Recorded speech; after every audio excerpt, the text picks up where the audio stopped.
Broadcasting from high atop Scott's social media studios in the heart of the Cedar City, just outside of America's Music City. This is SEC Football Review with your hosts, Michael Clay and Jared Scott. Take it away, Michael. Good morning, Jared. Excited to be back. Been off a couple weeks. Excited for a little SEC football. Excited to talk. Excited to watch later. It is the third Saturday in October. For those of you in Tennessee and Alabama, you know what that means. Yeah. I remember the days when those days were good days. Yeah, it's been a while. Those days were good days fans. for us UT fans back in the day. That's a tough pill to swallow at this point. Yeah. This era is a little bit different, that's for sure. Yep. So we got a big lineup today, though, and we have had to talk about some crazy stuff going on. Michael, I know, we had Michael Hahn on last, and since then, I thought my Cinderella story was going to be the Kentucky Wildcats becoming the leaders in a conference that in the past has been all over the place. But we saw what happened, Michael. What happened to my Wildcats? Calm down. It's just one loss. It was an overtime loss at what I think is turning out to be a good Mississippi State team. Check that. A good Texas A&M team. I think Jimbo Fisher's got them on the right track.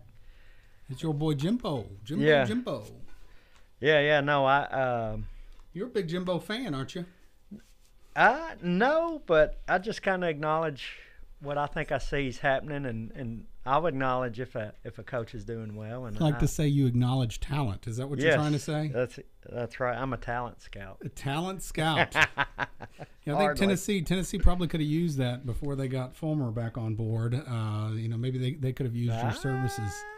Hey. Although I think Pruitt's making a turnaround. Yeah. He's definitely making a turnaround. This is a exciting time now, I think, in Vol Nation.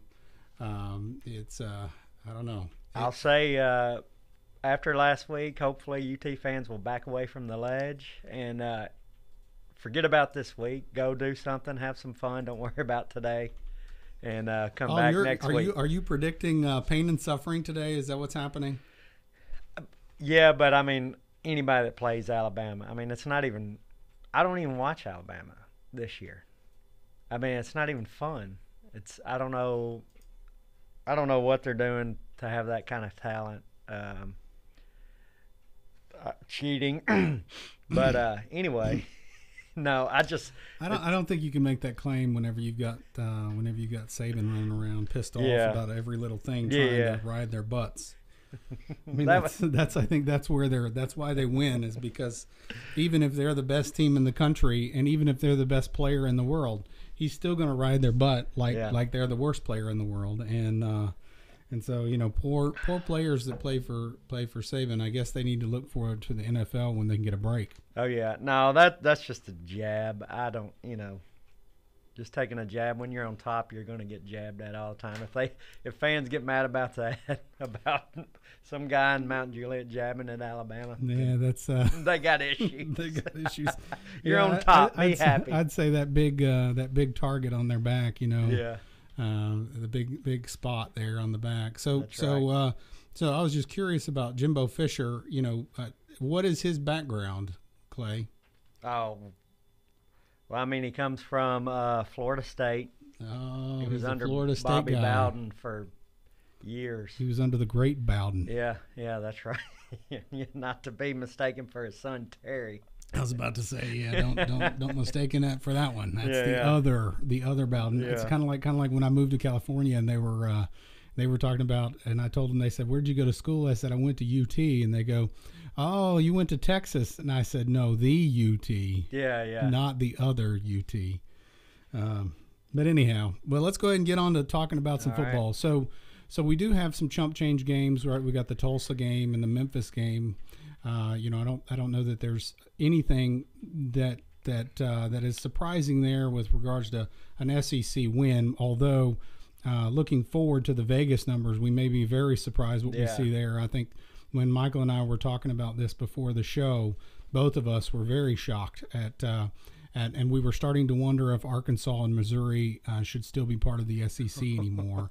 But we'll talk about that a little bit later on the show. Let's get on to some of these games. So, looking forward to the standings currently, and you notice that, Michael, I'm not being favoritism towards Georgia this week. I have kind of delegated them to the second position in the East, with Florida taking the lead.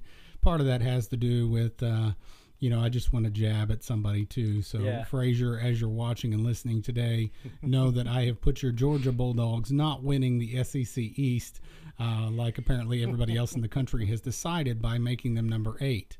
But they do have the same record right now as Florida, right? So we're 4-1, Florida and Georgia, and LSU has got a loss now. Texas A&M has got a loss.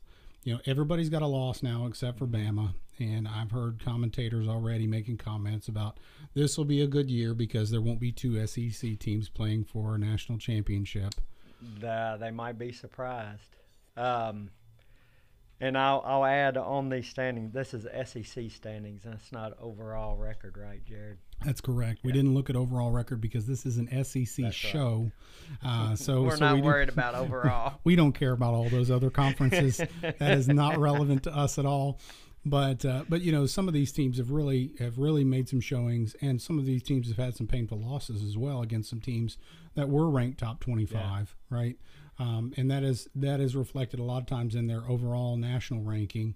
But clearly the national guys have decided that the SEC West deserves 4 slots in the top 25, while at this point in time the SEC East does not. And one of the things that I'm heartbroken about was that Kentucky loss, but apparently not very many people were that upset about that Kentucky loss by the fact that they've kept Kentucky at a rank of number 14. And so you look at Florida's now number 11, right? And there's a toss up now because I'm trying to remember who did Florida beat? Florida. Who have they beaten? Yeah, who was it that they beat? Well, their only loss is to Kentucky. So Kentucky has got a trump card, really. If they can just win another win. I mean, you were talking about your Kentucky Cinderella story. It's still alive and well, and we're going to find out here in the next couple of weeks, because next week Florida, Georgia, I believe, if I'm not mistaken, play. So that could stir the pot some more. And then in 2 weeks, Kentucky plays Georgia. So they've still got a seat if they want it. And as you can see, I mean, the East, they've separated themselves. I'd be willing to say it's going to be between Florida, Georgia, Kentucky, one of those 3. And then the next 2 weeks, it's going to clear up a little bit who's got the edge. And, I wanted to try to put my Kentucky team at the top again, but the problem is that the number of wins they have in the SEC prevents that from occurring.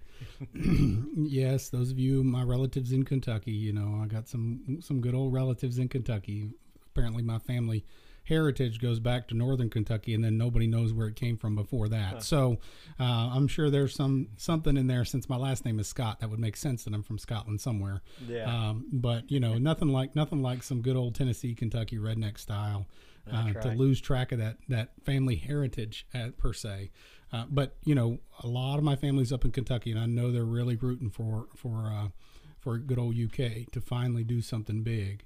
Of course, it looks like South Carolina now is pretty much out of the picture at this point. Yeah, 3 SEC losses. You're not going to win, and I think they lost to Kentucky and Georgia, so they're not in the running anymore. Yeah, I don't see Georgia or Kentucky losing 3 Now, the more interesting games. thing is, although Alabama is considered dominant, Alabama has still got to fight for their position because they've still got to face off against both LSU and Texas A&M. Is that correct?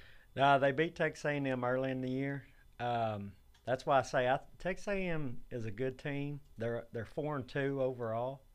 Their only 2 losses, though, are Alabama and Clemson. And Clemson was ranked number 2 in the country at that time, weren't they? Yeah, and they're still undefeated. They're a top 5 team. I don't know where they're ranked this week. I got to say 2 or 3 is my guess. I'm not sure. But when you look at Kentucky losing last week, and it's funny because I read some stuff on Calipari, the Kentucky basketball coach. He said, the culture for the football has changed. He said, around here, fans used to Kentucky lost in football. It was just a couple years ago. Nobody, just another loss. But nobody cared. He said this week, people have been upset. And to answer your question, Clemson is still undefeated, and they are ranked number 3. Okay, yeah. So those are both legitimate losses on behalf of Texas A&M. Yeah, and then so look, for Kentucky losing to Texas A&M, that's probably why I think everybody looked at the polls. Kentucky didn't really drop too far. They're still 14th. And I still believe in Kentucky. I think they're – it's all about – when we talk about these short seasons, it really is all about who you play. Yeah. And to go undefeated and have a tough schedule is hard to do. Yeah. And you never really know, knowing that a Clemson was going to be this good this year. When they set these schedules years in advance, do they not? Well, the SEC kind of, it's kind of set every year. But I'm talking about the out of conference. Oh, yeah. Those are always set. Those are set years, 3 years, because they do here home and aways. Mm-hmm. And so you don't know, when you go to set that schedule, you didn't know that Clemson was going to be number 2 in the country this year. 4 years ago, which they were good, but you didn't realize, And a lot of these SEC teams, they've claimed that they've been in building years, and, I'm not slapping Tennessee in any way, form, or fashion, because we've been in a building year ever since we got a new coach, which happened every single year, it seems like. But when we look at it, it's like, really? So when you set for building years, you're trying to pick the Tulsas of the world to face off in your out of conference schedule, and then when you get to be in Alabama, the question is that benefit you even to play a serious team, whereas like a Texas A&M who they're not sure whether they're going to be ranked or not. Yeah. Right. It does benefit them to play a bigger team. I will say though, when it comes to the non-conference, I think it used to be you schedule cupcakes all the time for your non-conference, but now I think most teams do try to schedule one tough, it's 3-4 years out, but you do try to put one what you would think is going to be a tough game. And I would say they probably try to put those at the beginning too, don't they? Yeah. So Alabama's equivalent was going to be like the Louisville that they had this year. Yeah. Which I don't know that Louisville team was all that great. No. But they could have been. Right? Who knows? Yeah. They could have been. Well, they and losing, and of course, when you schedule that, you don't know.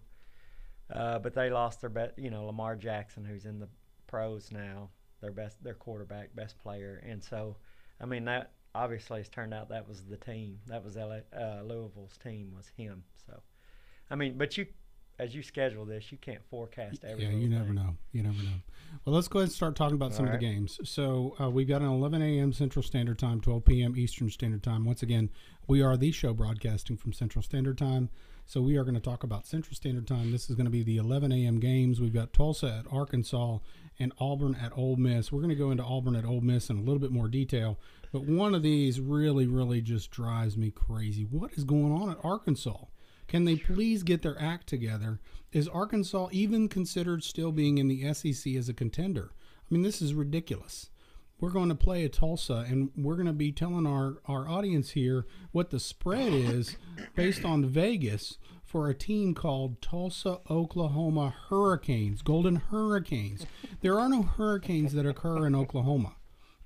So whoever decided to name this school their mascot a hurricane, maybe they should have thought like a tornado or something.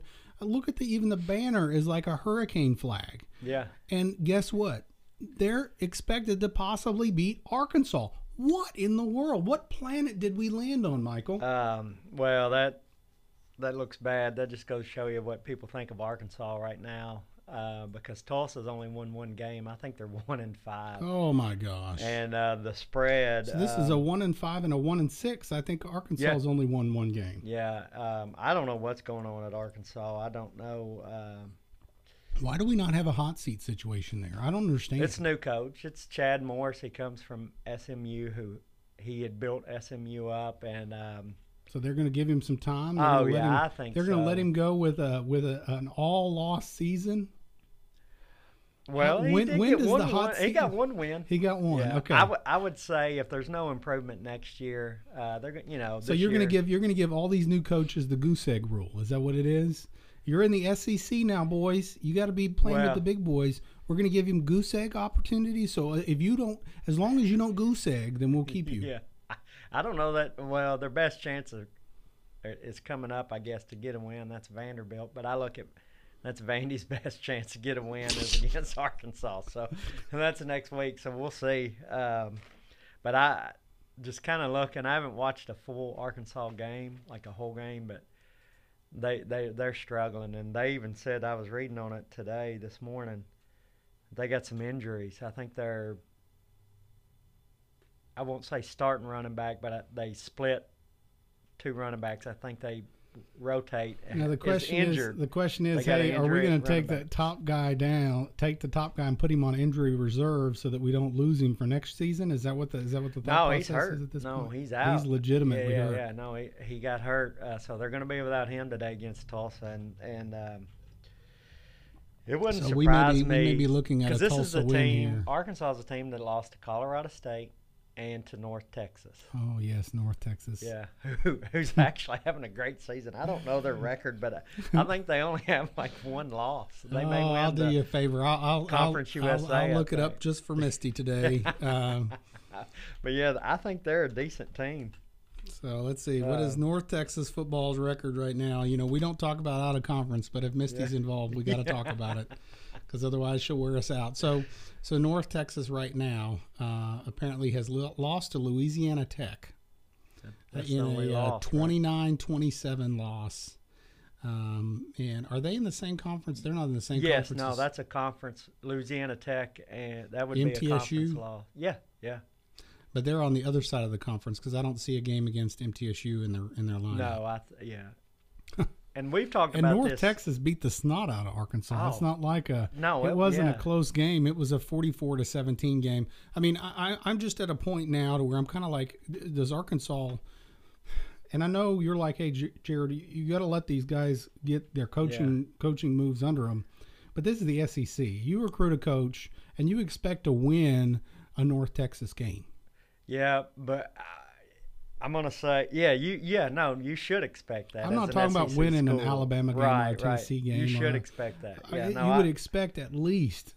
I'll give you that, but I'm on, like, I guess I'm kind of old school. I can remember. Or you're a Vanderbilt fan. Maybe that's the problem.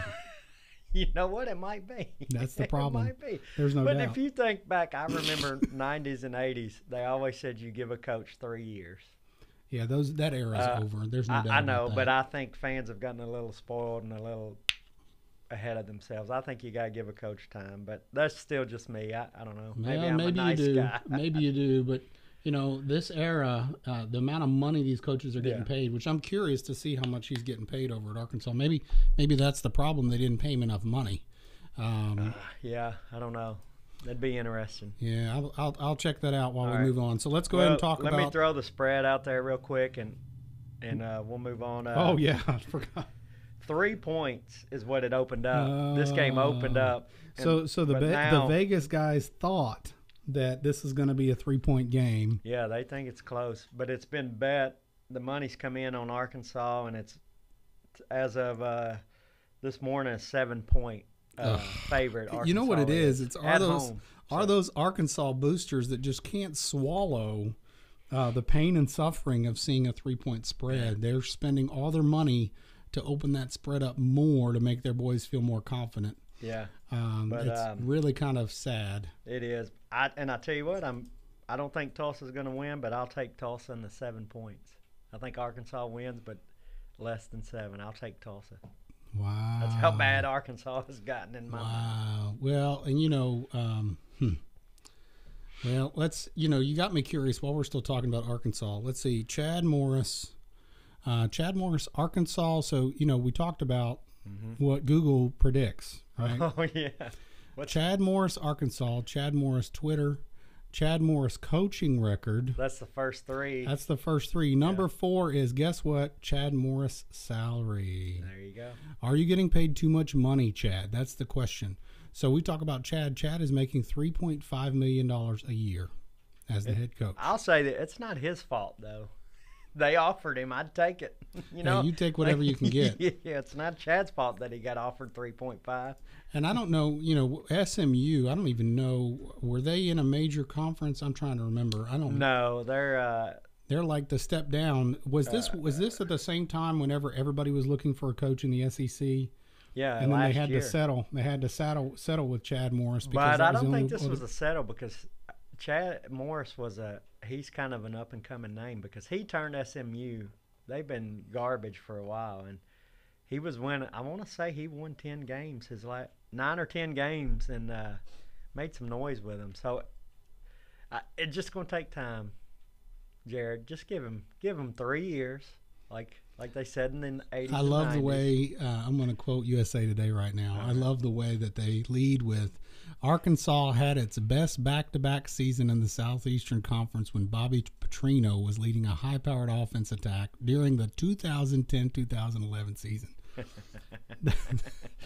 They don't even lead. They're talking about the hire of Chad Morris, and they lead with, it's been a long time since they're worth anything. And now you feel like it's going to be even longer right now. I mean, Chad's got to really be feeling a lot of pressure.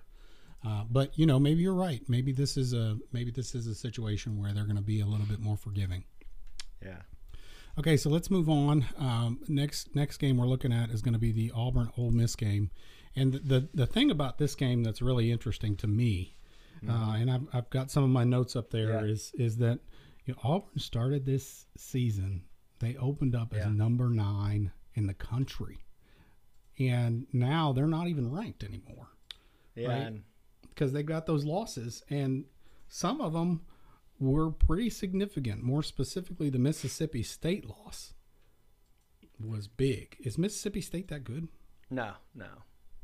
I thought they were until I kind of got looking into it. Mississippi State, I don't think should be ranked 22. Well, we're going to find out soon enough. And Auburn losing last week to UT, we're kind of seeing where Auburn revealed Auburn's real colors. And I'll tell you, Ole Miss, like this game, I think it will be a good game to watch. Now, it's not going to matter a hill of beans. This is an Ole Miss team that can't do anything because they're under suspension. Yeah. Why do they even care? This is all about pride now? Is that what this is? I mean, you play a game. You tell me to go out there and I know, we've talked about this. Yeah. I'm going to try. It doesn't try, mean even if I can't win anything out of it. I'm still going to win just to say I'm won. You love to play. Yeah, you're competitive, Well, and they are. I felt like both those, that LSU loss and the Tennessee loss, were both close losses. It wasn't like they were that big of a loss. And it's debatable whether or not that Tennessee loss really meant that Tennessee is starting to turn their tail to another side, or whether or not Auburn's just that bad. And I would argue that Pruitt's probably starting to get his sea legs. Yeah. I think he's getting, and that's what you look for in Arkansas. You look for a first-year coach like Tennessee.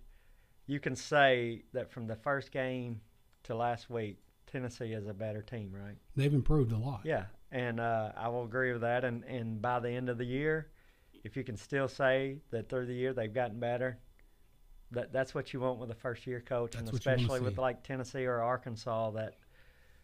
But if they get worse, that's a problem. Yeah, and that's where Arkansas is, right? If Tulsa wins this,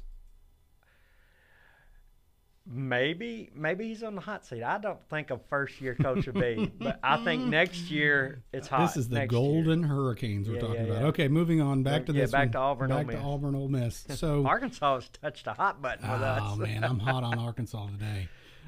So when we look at this, right? So that loss to LSU, a lot of people are really touting LSU as something special. Yeah. And if you look at the teams that can actually do something to Alabama, LSU's the one. LSU is the one, and they've got Alabama coming up, right? I mean, so they've still got a door opener possibility here.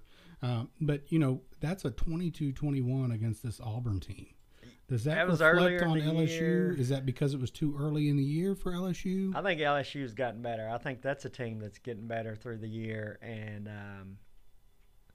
that was an early game, and even there was a bad call in that game. They think that Auburn should have won. A lot of people think that they should have won, but If you look back in any good runs of teams, going back to UT's championship run, there was a lot of close games. They had a luck.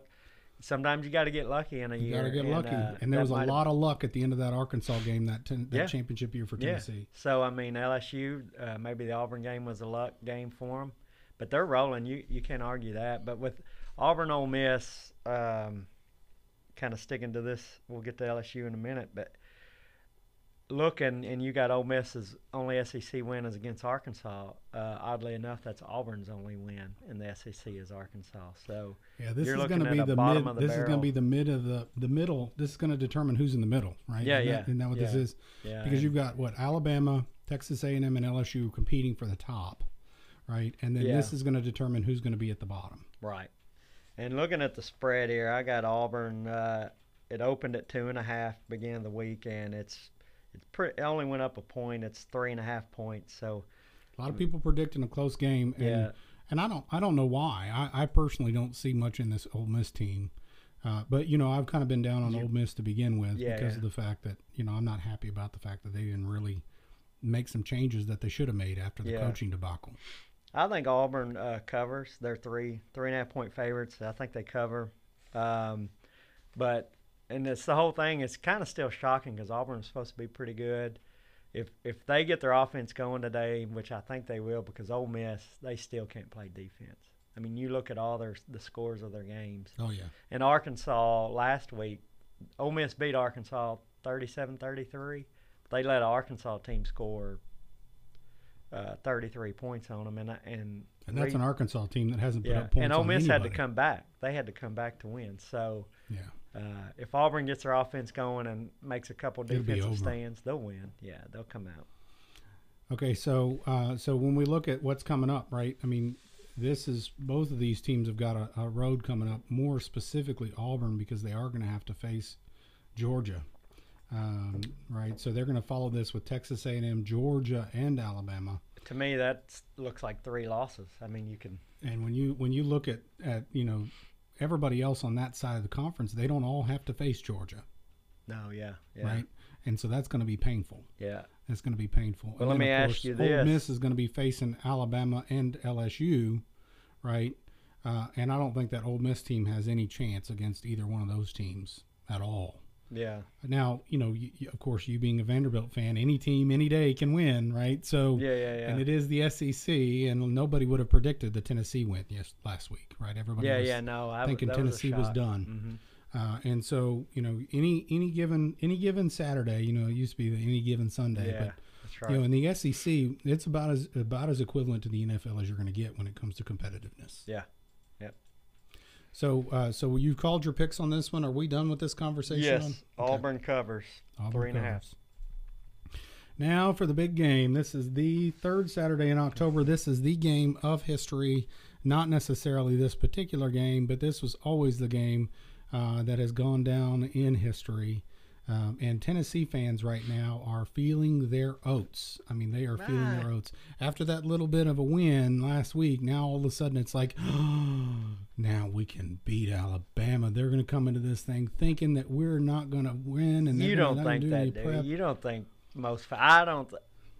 Guys I know, they kind of were realistic, not expecting a lot. But I think if you just see a good showing, a good first half, it's kind of close. I almost wonder if winning last week's game is going to ensure that Saban does over prep for this game, because if he loses this game, it's going to be too painful for him. Last time Alabama lost has been a long time. Yeah. Saban is Saban, though. He'll prepare. I don't think it could be Tulsa, and he'd be ready to. I don't think it matters what the team that they're playing did the week before. He prepares his guys for whatever. I don't think that's an issue. I think you just look for UT. You just look for a good showing, compete, and I think from a player standpoint, they're going to be ready. I think Pruitt winning last week helps get them fired up for this game, and I think he just tells them to go out there. And the song we're going to do right now was released on Christmas Day I of think 1967. it'll be a good showing early. I I got a little something for you today. A little something for you today. Tennessee. And on February the 15th, a little beautiful spot. This song was voted by the General Assembly of Tennessee as one of their official state songs. One of the official state songs. I'm going to go to the bathroom during this part. Ladies and gentlemen, this is the third Saturday in October. And those of you who are coming on up from Alabama, welcome to Tennessee. Governor Haslam has already determined that Big Orange Country is alive and well on Friday. And I'm telling you right now, we are ready for you up here in Tennessee. Come on up. Come on up. Check out them fallen leaves on your way, because you're about to head into Tennessee Rocky Top Country. We're going to give you a little something, to take home with you. Oh, my gosh. That's right. So I still dream about that. So, good old Rocky Top. Oh, my goodness. Clay's hating this right now. He's hating this right now. This Vanderbilt fans, don't worry, Clay. We'll do some anchor down for you. It ain't going to be the Tennessee game, but we'll do some anchor down for you. So when we look at this game, right, I mean, we are talking about... You're going to leave this Oh, yeah, play. I'm going to leave the play, and we're going to keep this ball rolling. I won't give it to you too much, though. Oh, we'll just put it in the background. This is... You got a lot of notes there. I like it. I do. So when we look at this game, right, we got Coach Nick Saban is going to be facing off against his former assistant, Jeremy Pruitt. So the question is, can Pruitt do something, right? Did he take away anything that's going to be significant enough No.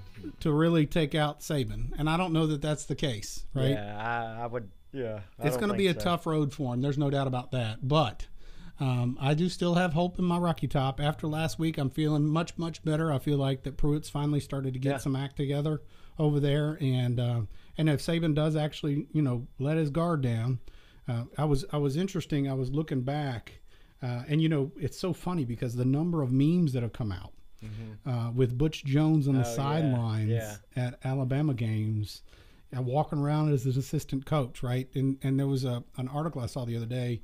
We're talking about, will Butch Jones get to finally smoke a winning cigar? Yeah. Right? That's the big thing on this game is the tradition is the winner smokes the cigars. Okay. And I don't know if you knew that or not, Clay. No, I didn't. I saw the memes this week, and I was like... It's all about the smoking the cigars, right? And that's a tradition with the Alabama-Tennessee game is that the winner smokes the cigars. Okay. And the losers have to buy the cigars for the winners. And so Tennessee's probably in debt then. Well, there was a time when we used to always get the cigars, right? There was a time when that was the case. It's been a long time since that was the case, but there was a time when that was the case. And, there's a lot of great traditions when we talk about football in the Southeastern Conference, things like the Barrel, things like the Iron Bowl, things like, there's a lot of great traditions. But the big question, Butch Jones has lost every time against Alabama. Yeah. And so he has never gotten to smoke a cigar. He's always the one getting the blunt end of that sword. And I believe he'll get two today. Well, I'm hoping not, but we'll see. I think the numbers are all definitely in his favor today. And I hope he doesn't either, because anytime, like I said, with me, and I'm not a... You like to take down the big boy. Yeah, I like to see the top fall. So. Well, and my hope is that this will be a repeat upset, right? So last week they did upset, and Auburn was ranked number 21 last week. And I want to bring back up again, they were a preseason number 9. So they were not that bad. The talent is there. Yeah. So they were facing some serious talent at Auburn. And I'm telling you right now, Auburn, if there's any game they're going to take it to it. Auburn is going to take it to the Alabama game. Yeah. When they get to that last game of the season, they're going to take it to them. Speaking of that real quick, even though we're on Tennessee, Alabama, Auburn, hot seats, Gus Malzahn may be on the hot seat. That game may become his saving grace. Because I think last year there was a little talk about Malzahn being... But then he won. Yeah, and it kind of went away. But now you look at this year, right, and that was one of the things I was noticing. I was curious when I was thinking about this. Alabama has won 4 in a row, right? Technically, they've won 7 in a row, and their last loss was actually to Auburn last year. Yeah, and that was a big, big deal. And so you feel like Gus would have been gone if he hadn't won that game. There was talk early in the season last year about it, and then as the season went on and they played well and kept winning, then obviously with that. He's not going to be in a hot seat if he doesn't win that game this year, do you think? Oh, yeah, I think they're 4-3 right now. So when we look at Auburn, though, I mean, how long has he been there? He's been there a little while. I don't know the exact. I don't know how long, but you look, he's 4-3. Does that have something to do with opening expectations and closing expectations? Right, if you're expected to be a number 9 opening the season, and then you close the season and you're not even ranked anymore, and maybe you don't even make it to a bowl game. And that's a possibility with what you showed. Their next 3 games was Georgia, Texas A&M, and Alabama. I mean, that's 3 losses. That puts them at 6 right there. I mean, that could, if they go 6-6, he's probably out. But back to Alabama, UT. Back to Alabama, Tennessee. So lost 2-17, right? So when we look at this Tennessee team, right, has 2 SEC losses at this point, right? They lost it, and you would think, oh man, 2 SEC losses, they must be a terrible team.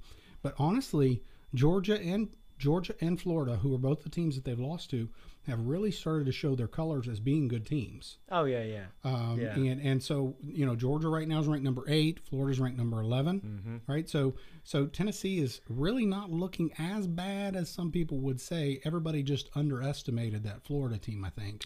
Underestimated Florida, and at this point thought Auburn, was going to be what their preseason rank was. So now, you pull that, and I think South Carolina is next week for UT, if I'm not mistaken, and they're not what I think people were saying. So, I mean, UT may be coming out of the cellar a little bit, so as bad as that hurts to say for me.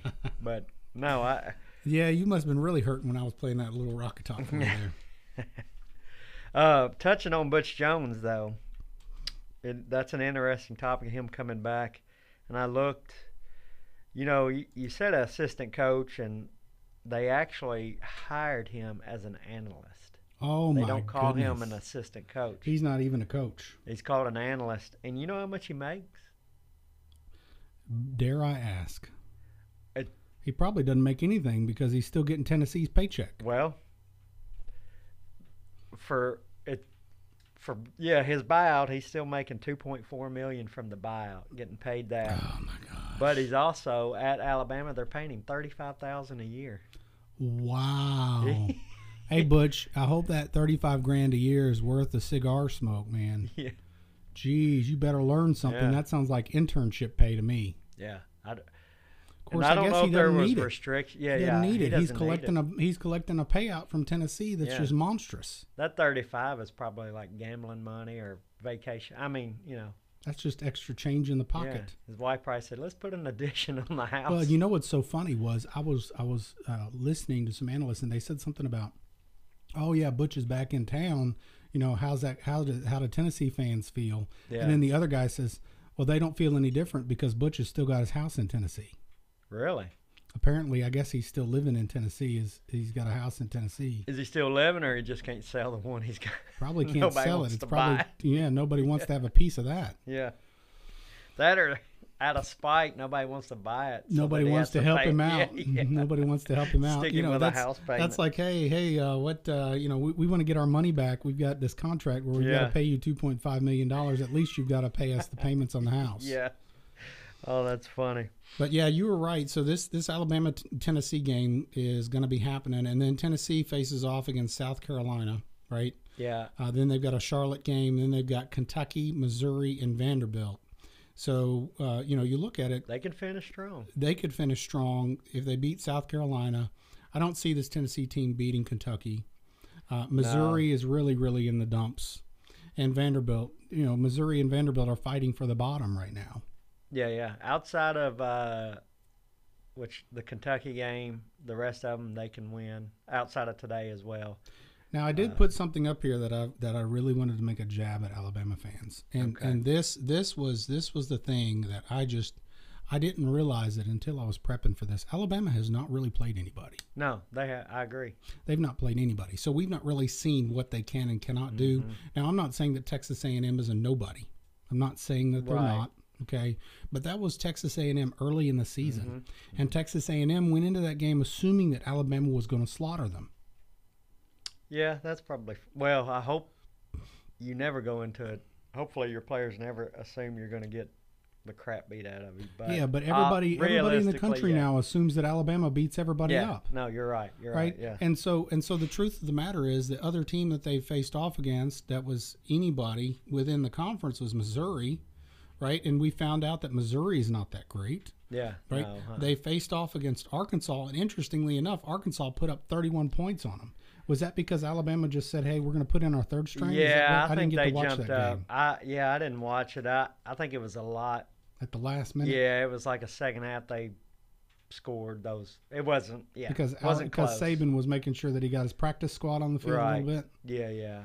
I don't think that was well, and I know they beat the snot out of Ole Miss, which I'm sure there's some kind of rivalry there that he wants to make sure to rub it in. I mean, it was like a 62-7. Well, Ole Miss isn't, I mean.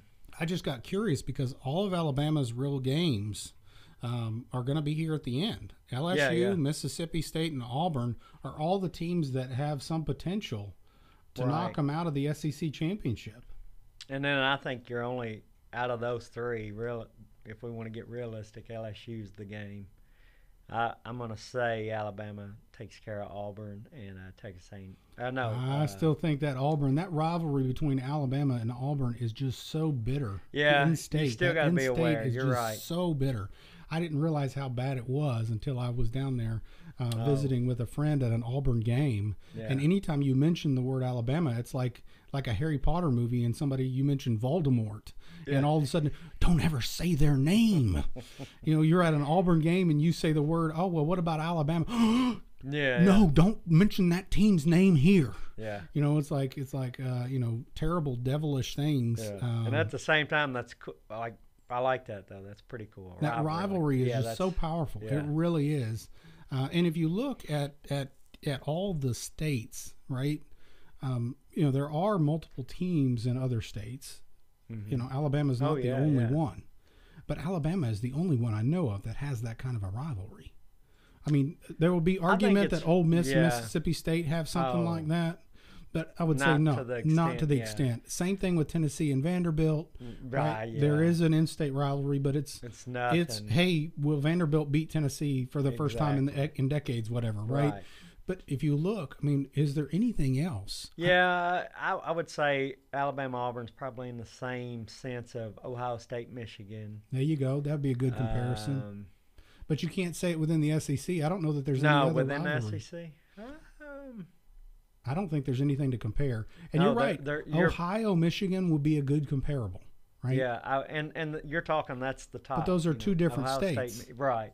Right? So still not an in-state rivalry. Okay, I got you. Right? Florida State, maybe?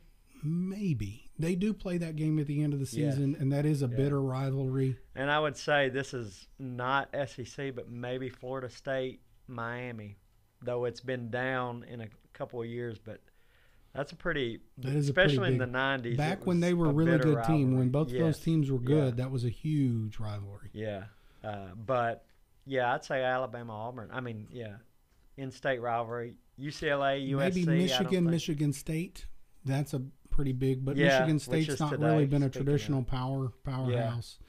But man, the hatred, I think Michigan fans hate Ohio State more than Michigan State, I think. You think so? Yeah. So you're probably right. Alabama-Auburn, probably as far as in-state, it's probably it almost feels like the Clampetts and what was the rivalry there between the families? Yeah, and they got a show in Gatlinburg, a comedy show. Yeah. We'll think of it. Yeah. Getting back to this, so when we look at Auburn, or when we look at Alabama and Auburn, right, they're coming up. Yeah. Right. So, but when we look at Alabama's wins, they got Texas A&M and they got an unranked Missouri. Right. Those were what I considered to be their biggest wins. Yeah. Arkansas is really not on the map now. Ole Miss is starting to show their colors that maybe there's something, but at the beginning of the season they were nothing. No, Ole Miss is not. And so now we're looking at. Then you can't necessarily you can and you can't hold the schedule against them. But I'll say this with what I think we both agree is kind of a weaker schedule for Alabama throughout.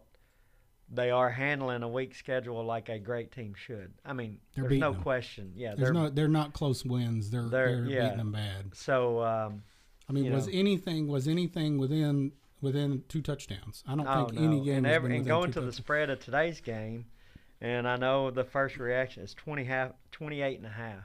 Well, and that's been every standard Alabama spread. It's going to be 30 points at 28 to 30. I'm going to pick Tennessee with the spread. Are you? Yeah. Yeah, I'm going to pick Tennessee with the spread. Now I don't know that Tennessee's going to win this game. You know, you sit there and say, well, Jared, are you going to pick Tennessee to win? No, yeah. I'm going to have a tough time doing that. But the reality of it is that if Tennessee does come to play, yeah, and if Saban's guys say, oh yeah, this is a Tennessee team that's easy, well, they're going to have Saban. They're going to be in for a world of hurt. He'll be on them if they do and that. He'll be riding their butt. Mm-hmm. So if they come out and they play poorly in that first half, I can promise you, there's going to be vitriol and devilish things occurring on the way to the locker room. Yeah. It's crazy. And Bama, honestly, other than this, if you look on forward, now that Mississippi State and Auburn, the three of them, Mississippi State, Auburn, and LSU, are just going to clean each other's clock, right? So really, I think Bama only has LSU to face off against, and that LSU team, in all honesty, the close games that they've had, I don't even know that that's going to be much for Bama, right? If Bama doesn't see somebody be competitive before that game, the assumption is going to be that Bama's just going to take I'm sure the spread will be 14 or so. That's just my guess. For the LSU game? Yeah, Alabama, LSU. I'm assuming 14. I would be surprised. It'll be the tightest spread of all of them. Yeah, it will be the closest, and people will be watching that. And I think the Auburn game will be similar. I think it'll be a 14 point. Yeah, I think it'll be a 14. It'll be their closest spreads of all of them. Yeah. And you know me, I'm not a big fan of Alabama continuing to dominate not only our conference but dominate the nation. Saban, good power, good for him, man. Yeah. But at some point in time, the high and mighty have got to fall. Yeah. And I hope it's they only fell once last year. So yeah. So one loss, that's all needs to happen. Who knows who it's going to be? That's a good point, and maybe you can look this up as we move on. But I want to ask you, because just off the top of my memory, if you look back at Saban's years at Alabama here, discard the first year, I think he went 6-6. But all of his teams where they've either won the national championship, I don't think he's ever, maybe 1 year went undefeated at Alabama. If that, I think he's always had one loss. It's so funny when I type in Alabama football Saban, I get an image where you can buy throw darts at it. You can buy a Alabama Crimson Tide NCAA replica national championship ring for $24.99. Oh, geez. $24.99. Get you a replica ring. I need to get one of those so you can wear it to the show there. I'll throw it at UT fans or something. Maybe if we get an Alabama fan, I'd let them wear it, right? Get them a $24 ring so they can wear it. Of course, the first picture that comes up, very reminiscent of today, is a picture of Butch Jones wearing an Alabama gear, and why Butch Jones adds value to Alabama football, according to Nick Saban. Yeah, okay. Well, that's what, and that's from the Knoxville News Sentinel, of course. But you did get me curious. I do want to know as well. I'm going to say they may have had 1 year, and maybe I think they've always lost at least one game. So has he surpassed for best record history period?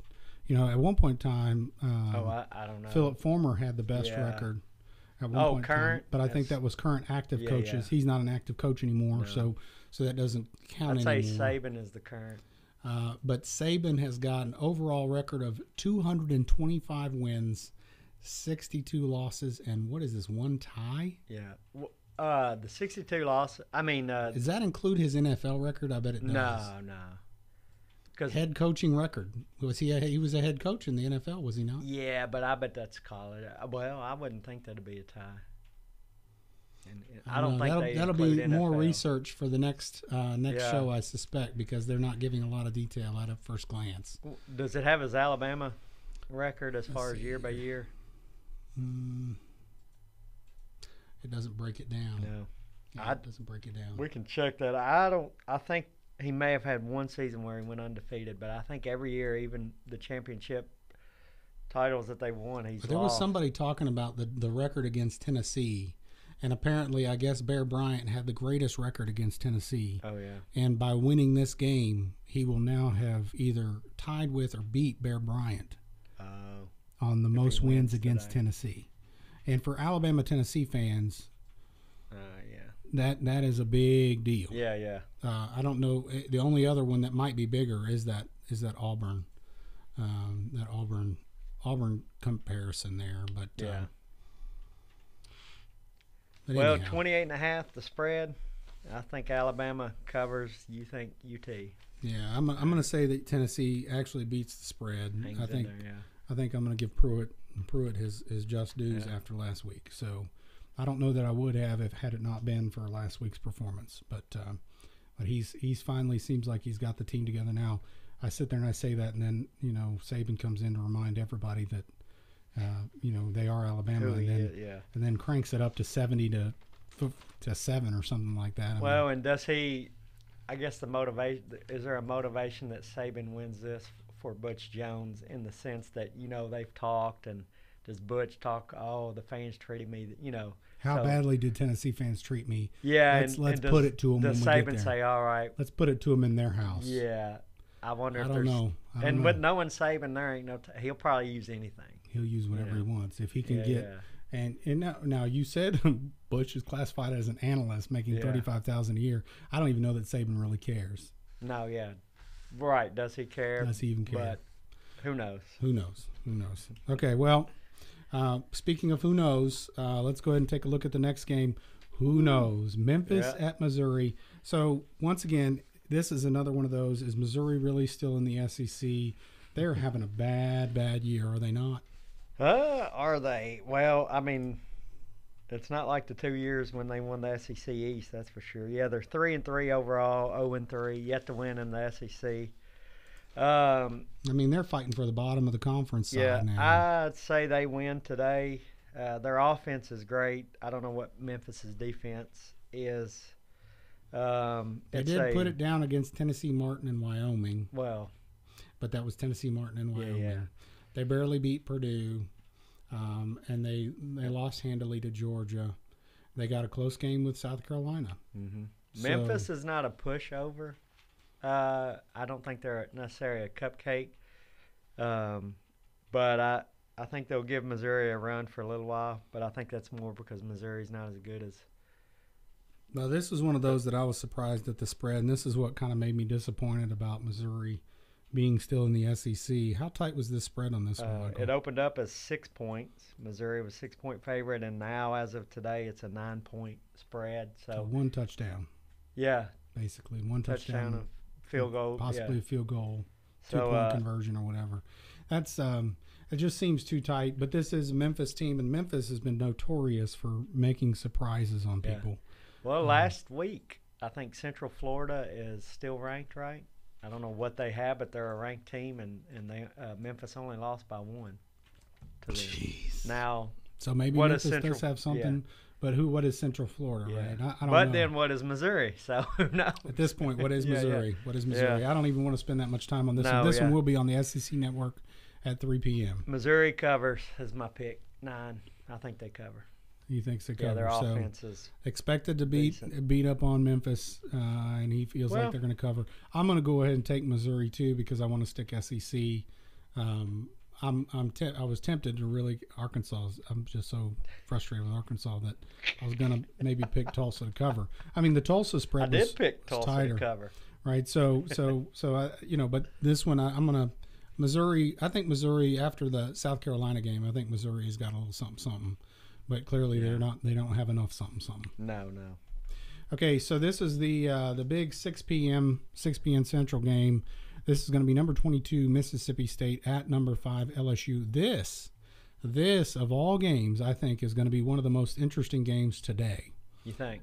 Yeah. And I mean, I'm not saying that Tennessee Alabama is not interesting. The tradition there is great. But the expectation there is that Alabama is going to do what they do. I'd love to see Pruitt make a showing. I think that game is worth watching because of that. But I suspect once halftime ends, the world will come to a halt and things will come back to normal, sadly. But when we look at this game, there is a lot on the line here.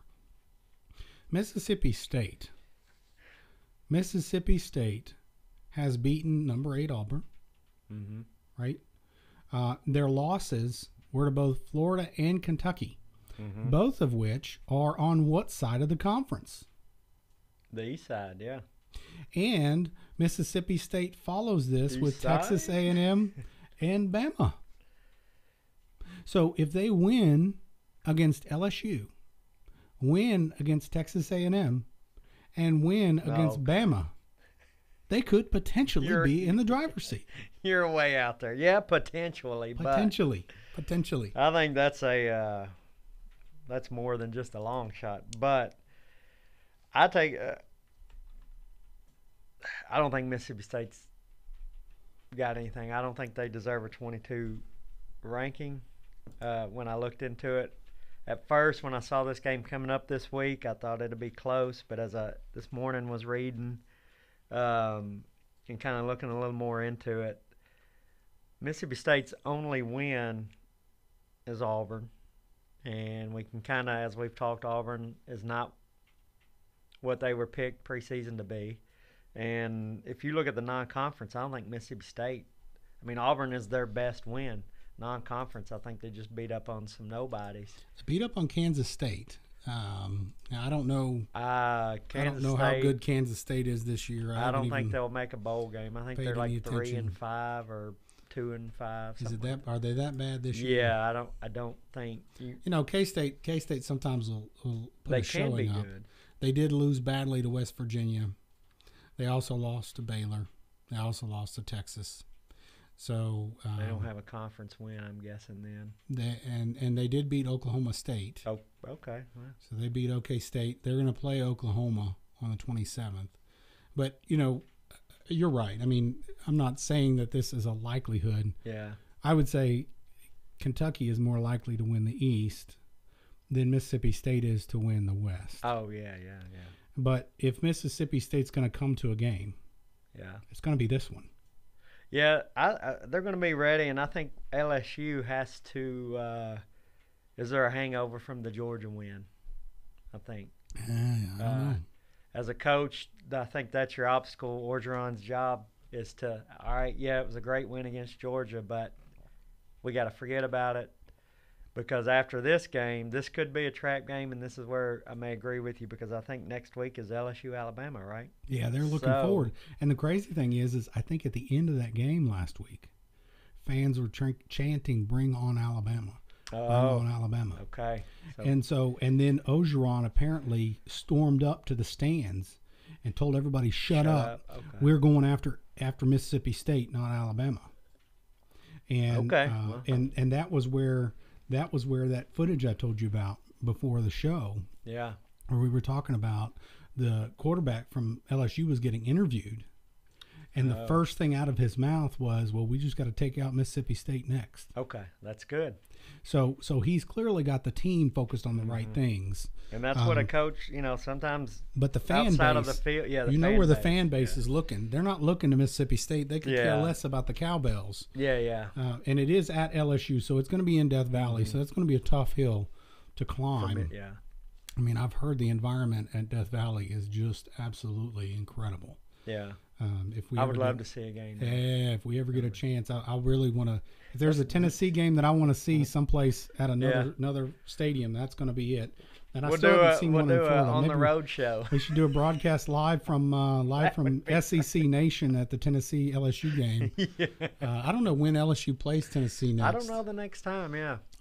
It's been a long time. It seems like to me since that's happened. The spread on this is. When does Vandy? Maybe Vandy would be. And I'll tell you, nobody's going to watch us then. No.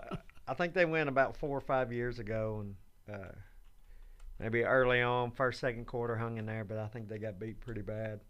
I'm going to tell you my thinking too, even when I circled, and I kind of maybe backtracked this. The spread is it opened at 9 in Vegas.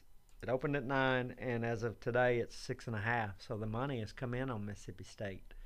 So maybe people were looking at hangover from the Georgia game and looking forward to Alabama. So it's going to be. Looks like people are expecting a close game.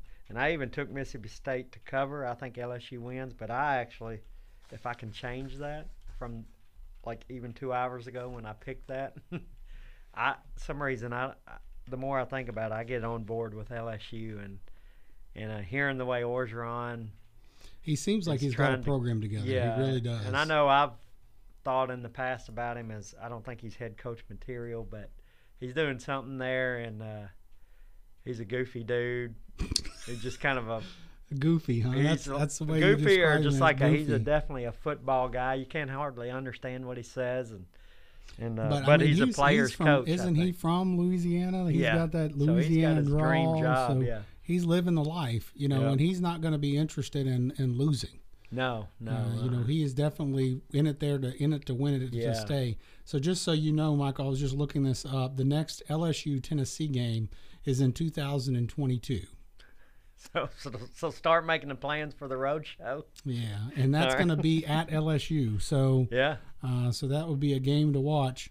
Interestingly enough, if you're there in 2022, stop by the table. Interestingly enough, LSU will be at Vanderbilt in 2019. Oh, wow.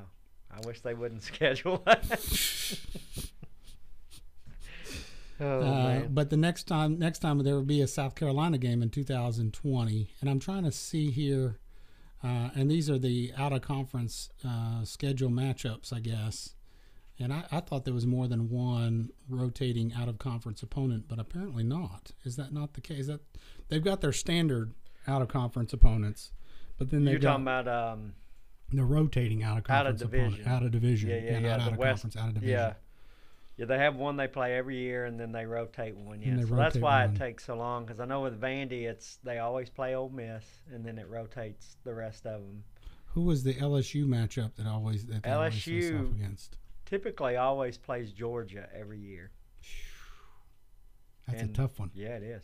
And then they rotate the other. So, well, maybe we'll have to start doing a road show next season. We'll figure out a way to make this happen. Or to be a reunion show in 2022. We go down to Tennessee for a one-time show that no one will remember. Those of you sponsors out there, we'd love to have some sponsorship so we could take this on the road. Let us know when you're ready to sponsor, and we will make it happen. Okay, right. So when we look at this, right? So trying to close up this game, LSU's got a 3-1 record at this point, right? Their one loss was to number 11 Florida, right? And they do not face Kentucky. And so I'm guessing that means that, hey, their Florida game was that the game this year for them? Yeah, that was their road. I've got the rotating being Georgia. Yeah. Oh, it is. So LSU, I guess, faces Florida every year. Well, either one of those having to face every year. Jeez, that's a tough one too. But anyway, LSU has also beat Ugga. Is that true? Yeah, they beat them last week. Man. Beat Georgia last week. That was that big to do, wasn't it? So, coach, as a coach, your job at this point, your players are coming out of that big win. This is a playoff implication. You got to keep winning. I think they do it. I think they win, and hopefully they don't look forward, because I would like for next week.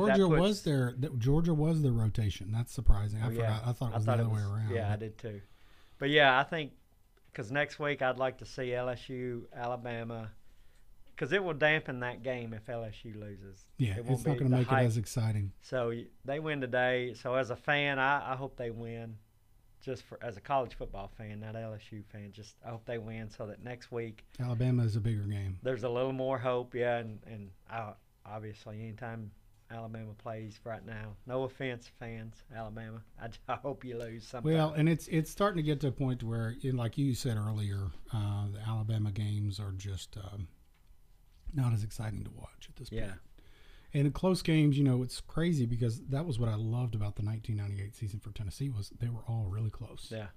It was really competitive. But yet they were still enjoyable to watch. Tennessee was a good team to play. It wasn't like they were a bunch of screw-ups. It was a really good season. And it's hard to find a good season where all of the games are really competitive. That's right. Now, in this Mississippi State team, right, they have had 2 losses in the SEC, but both of those losses were to Florida and UK. And at the time, both of those teams, interestingly enough, were unranked when Mississippi State lost to them. That's a good – I didn't know that. And so now Florida and UK, are looking pretty good, right, because they've done a pretty good job. LSU does have Bama next week, and they will end with Texas A&M. Okay. And so still a driver's seat type situation. That's why either team puts them in the driver's seat if they can make it happen. Yeah. Once again, that Bama game is still an uphill battle for both of these teams. Right. But Bama is next week for LSU, and like you said, a win here makes that game worth something. Yeah.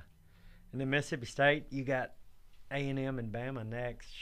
So I know you said driver's seats. This is a driver's seat game, and they're going to be a driver's seat game for Bama as well. I mean, Bama's still got to keep it going. Yeah. Right, and one loss to either one of these teams. Yeah. I mean, well, the big picture. Saban is under the I've got to win every game. Yeah, and I'm sure Saban has the players. I'm sure their mindset is the big picture is we win the national championship. That's all they want. So.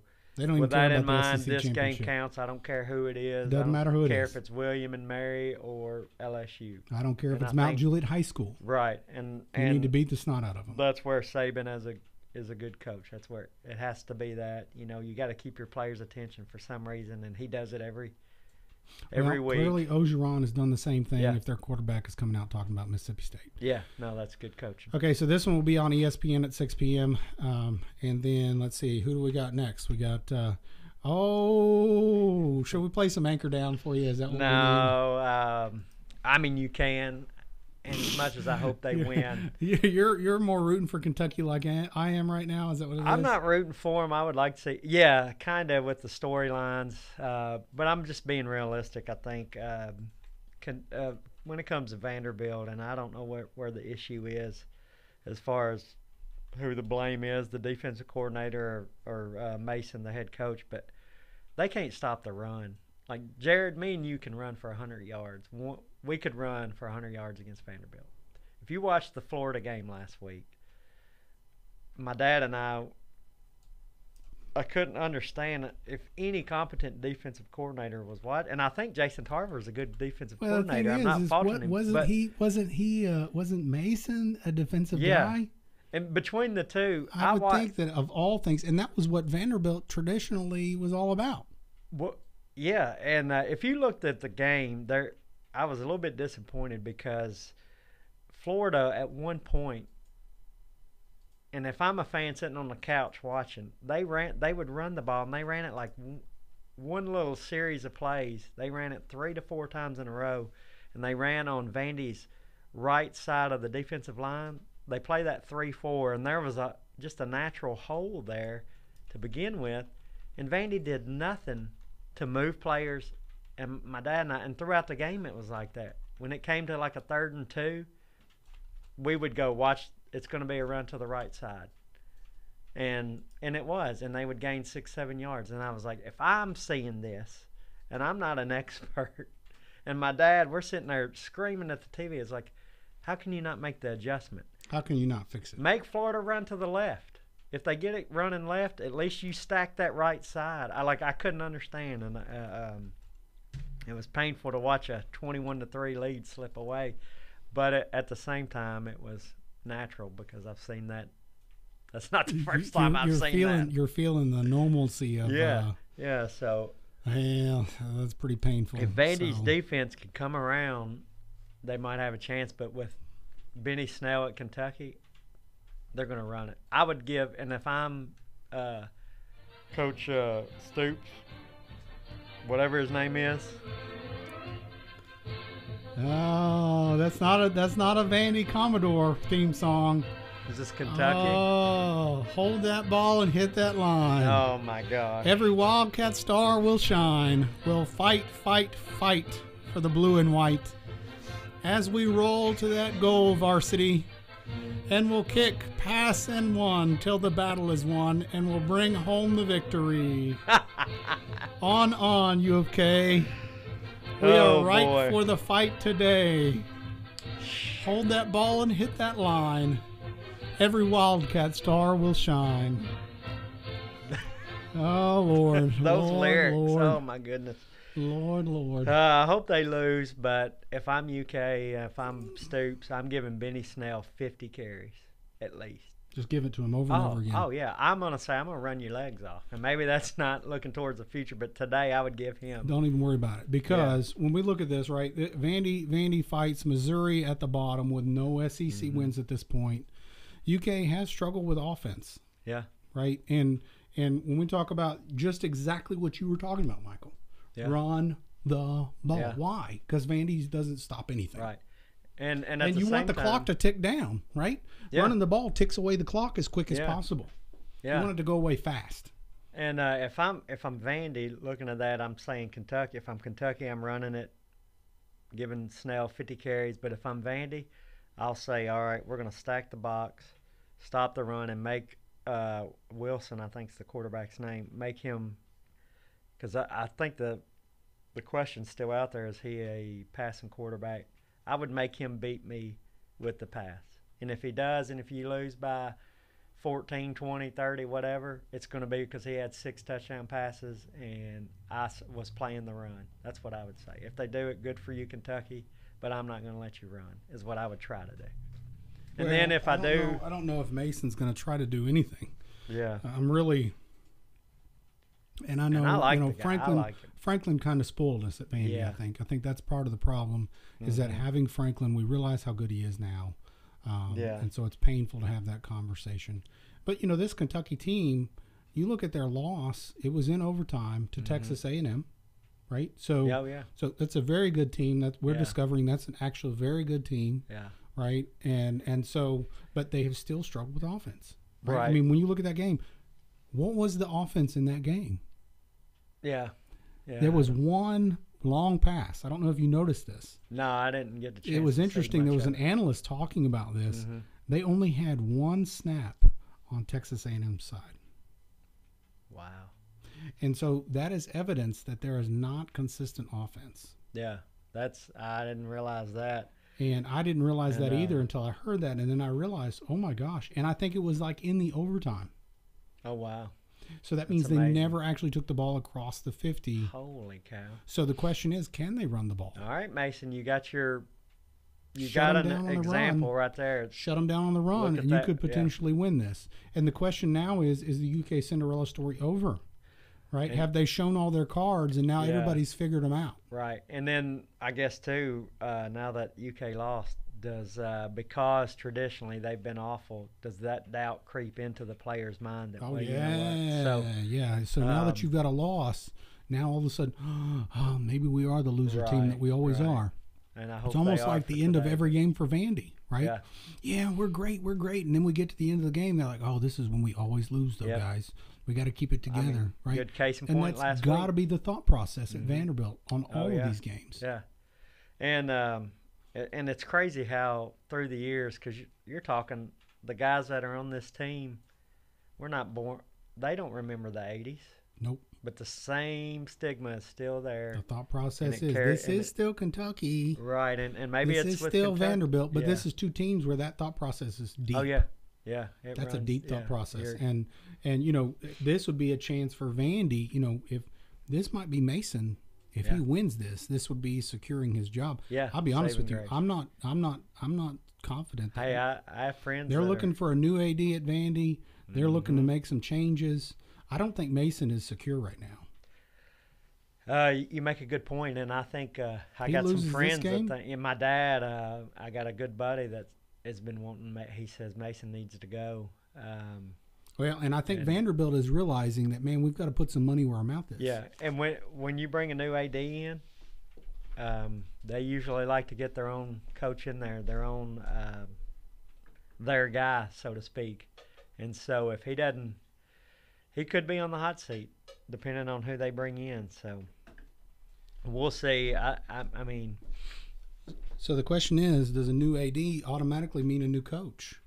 Not necessarily, but if Mason only wins 4 games. I mean, is the existing AD out the door? Is that? Yeah. He's I don't know if it's down, this year. Right? Yeah, he's retiring. So it was not a David Williams, because it was not. Hey, you're getting fired. No. And then he was on the hot seat. He said, "I'm but retiring." He's been there for a while, right? Yeah. And Vandy, I think, I would love to get a job there because I don't think they're going to fire you. Yeah, if you show up. You show up for work. Yeah, just show up and so. I wish Vandy would. I don't know. I didn't mean to bring you down, Jerry. You sound defeated there. For all of the adventure and excitement that's occurring in Nashville right now, There's so much excitement around so many different opportunities and different events and different teams. And even you look at like a Belmont or something where they've got basketball going for them. And you look at Vandy athletics, you would think that Vandy would be rock starring right now. Yeah.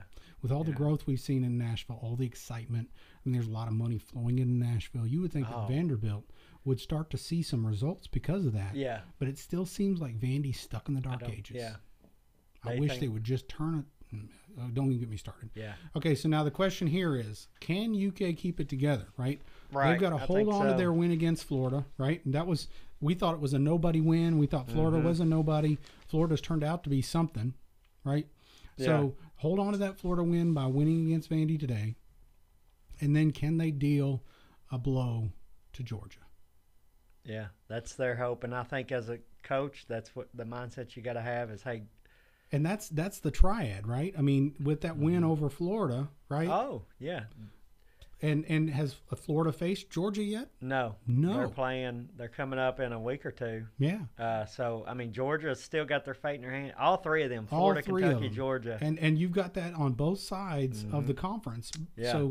So the SEC championship is nowhere decided at this point. No. There's no decisiveness. Alabama's still in a hot seat to be defeated. One defeat puts somebody else in the driver's seat. Yeah. And then same thing with Georgia. One defeat puts somebody else in the driver's seat. And I think the entertainment, though, is in the East. Like, obviously, it's Alabama, so more than likely it's going to be them. But I think right now, if you're an SEC fan, you look at the East, and, I mean, there's a three-way race right now, and it's going to be exciting in the next couple weeks. I would like to see Vandy disrupt that today, but the spread's 11. It's at Kentucky. I just got to have Vanderbilt do something. They just got to do it. Show me that you're ready to play. This is one of the arguments with my buddy. He tells me, because I say keep Mason a little longer, and he tells me, oh, you like moral victories, and I try to explain to him, no, I'm not a moral victory guy, but I just don't know. There we go. There you go. That's just for you, yeah, Michael. Just for you today, buddy. But I just don't know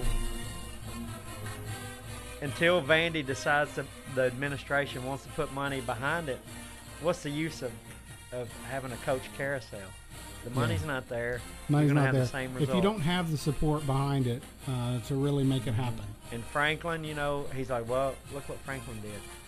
I think for Vandy, Franklin was a 1 in 50-year deal, and they couldn't keep him because the administration ultimately still wasn't putting enough money back there. And why not bolt to Penn State? It was his dream job. He's from Pennsylvania. And the other thing is and I'm not saying that facilities are everything, but Vanderbilt Stadium's old. Oh yeah. And it's that old wide bowl. Mm-hmm. Now, I mean, you look at other old wide bowls. Michigan's got an old wide bowl. Yeah. But it's just not a great place to watch a game. No. And it feels like you're sitting in a park. Yeah. Watching a game. You should pull out your blanket and have a picnic while you're watching the game. And a little wine and maybe cheese. Some of the old Vanderbilt fans, that's the way they think. Oh, yeah. Right? But that's part of the problem at Vanderbilt is you've got to change that mentality that, hey, we're here to win. We're not here to just have wine and cheese and have a good time hanging out. And I think, and it's not like, especially as a fan, I don't think anybody's asking Vandy to build a 70,000, 80,000 seat stadium. I would say keep it at 35 to 40,000. You don't need a great big stadium, but a 35. I can't remember what the minimum requirement is. Isn't there a minimum requirement for in the SEC? I don't know. If it's got to be at least 40 because that's what Vandy is. And if that's the case, just make it the best, smallest 40,000, all back seats. Just a nice, comfortable little place to go. A good place to watch a game. Good place to watch a game. That's all what you need. Want. It doesn't have to be to watch a game. Huge, extravagant, but just I'd nice. be willing to wager that Vanderbilt has not rebuilt because if they did, their stadium size would not be big enough. They are the smallest stadium in the conference. Their stadium size seats 40,000. Yeah. The next one up is Ole Miss.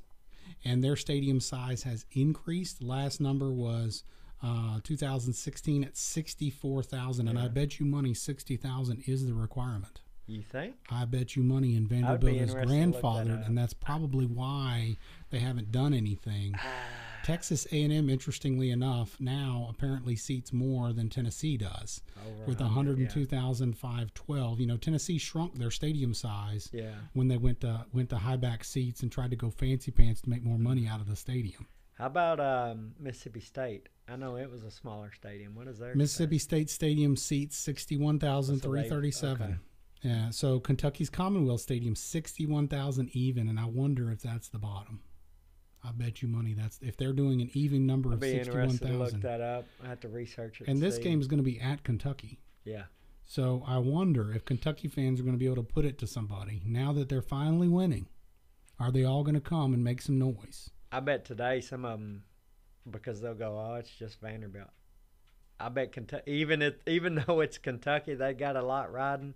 I bet today they watch it from home some. I bet it's not a full stadium. Hey, you Kentucky fans, that's craziness. That's craziness. Yeah. You don't even have that big of a stadium. You got a 61,000 seat stadium. I'm going to watch. Because that Tennessee I'm not saying stadium, the fans aren't watching. No. I'm going to watch to see if that stadium's full. Yeah. And this is the problem that Vandy has as well, right? You're playing in the SEC. Your fan base is not strong enough. Yeah. No, and that's been an issue for years. That makes a huge difference in a game. Mm-hmm. Huge. Well, yeah, it does. And I'm with you with the growth of Nashville.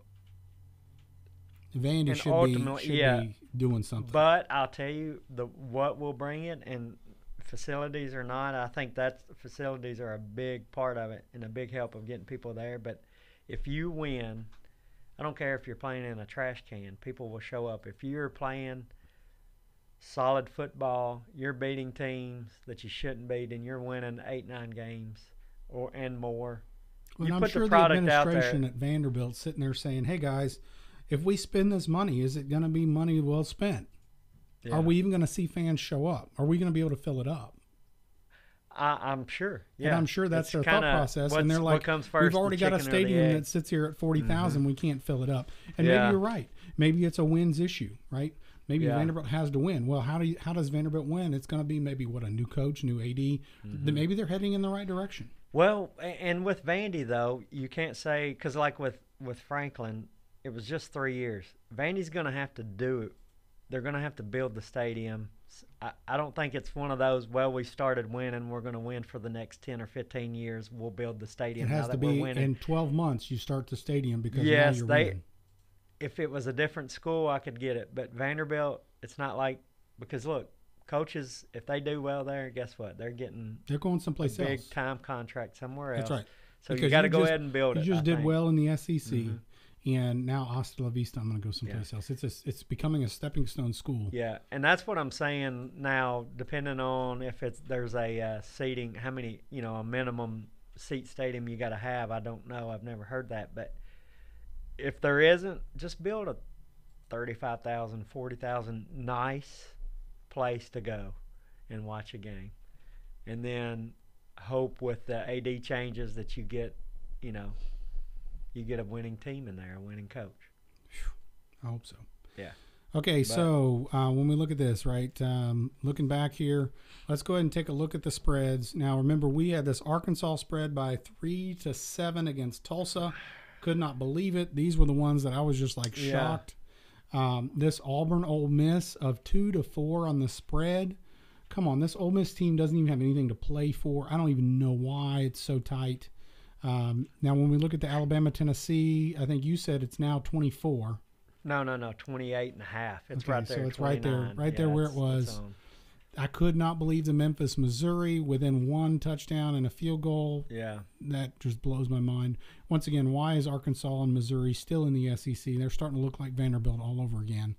And then maybe that's good news for Vandy. Win those games. Yeah, now Vandy can start to be somebody. Yeah. And they're playing Missouri and Arkansas coming up. Oh, speaking of aren't they? Is Vanderbilt playing those teams? And here's a little tidbit. I wrote it down. I forgot this.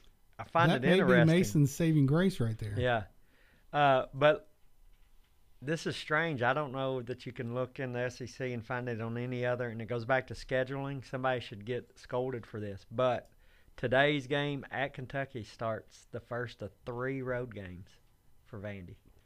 Yeah, that was a screw up on scheduling. Now there's a bye week after I think Vandy goes at Kentucky, at Arkansas next week, and then a bye, and then they go at Missouri or something like that. So they're at the two worst teams in the conference. So they're playing for the bottom. Yeah. At a ways. Yeah. But 3 road games in a row. What? How? I don't know. I don't know. And Vanderbilt just needs to get their act together. I don't know. I'm not even going to go there anymore. So, all right. Sorry to ruin your day again, Mississippi State LSU. I had it by 7. I think you were saying that it was a little bit tighter now. Is that what it is? Yeah, 6.5. Okay, so it's still right close to 7. Still right there. And then Vanderbilt at Kentucky, and Kentucky is expected to win this one by 13. Yeah, and the trusty Tennessean has 11 on here. I had it 11. But bad as I hate to say it, I think Kentucky covers unless Vandy show me that you're stopping the run today. If they do that, it'll stay a low-scoring game, I think, because Kentucky's defense is good. If you can stop Kentucky, maybe you pull out a 10-9, 10-7, 13-10 game. So on these spreads, just to review, Michael's picks today: Tulsa, Arkansas by 3 to 7. You picked Tulsa to cover at 7. I got it in the paper. Tulsa to not win, but just keep to it cover close. And doesn't care about winning. Auburn, Ole Miss. Auburn to cover the 3.5. Okay. Alabama, Tennessee. Alabama to cover the 28.5. And I think we're going to disagree on that one. Yeah. I'm going to pick Tennessee to cover the spread. I don't know that they'll win it, but they'll cover the spread. Mississippi at Missouri by 6 to 9. I have Missouri covering the 9. That's ridiculous. I feel like that's a given on Missouri, but maybe I'm underestimating this Mississippi team or this Memphis team. Mississippi State, LSU at Death Valley. I believe LSU is going to cover that easily. And I'm changing mine. I had just talking it over and thinking about it. I had Mississippi State covering. But this is at Death Valley. Yeah, I think LSU. I still had LSU winning, but it being close. But I think LSU covers. You had made that comment. If they come off of that win, this could be a trap game. Like it's a tight. That's the only thing that worries me. Just seems like Ogeron's got his team together, and they're focused on the right things. So I would pick LSU. The fact that Ogeron yelled at the fans about that, they're looking too far ahead. Yeah, too far ahead. This Mississippi State team's not a bad team. Okay, and then we look at Kentucky, Vanderbilt, Kentucky by 13. I'm going to pick Kentucky. Are you going to pick Vandy, or are you going to stick with Kentucky? Okay. I'll say Kentucky. I hope I'm wrong. I'm going to stick with that Kentucky Cinderella story. Ladies and gentlemen, I appreciate you coming with us today. This has been an exciting journey. Once again, I did pick Georgia second in the East for you there, Brian Frazier. And happy football watching today. This has been a Scott Social Media production. This is SEC Football Review. Thank you for watching.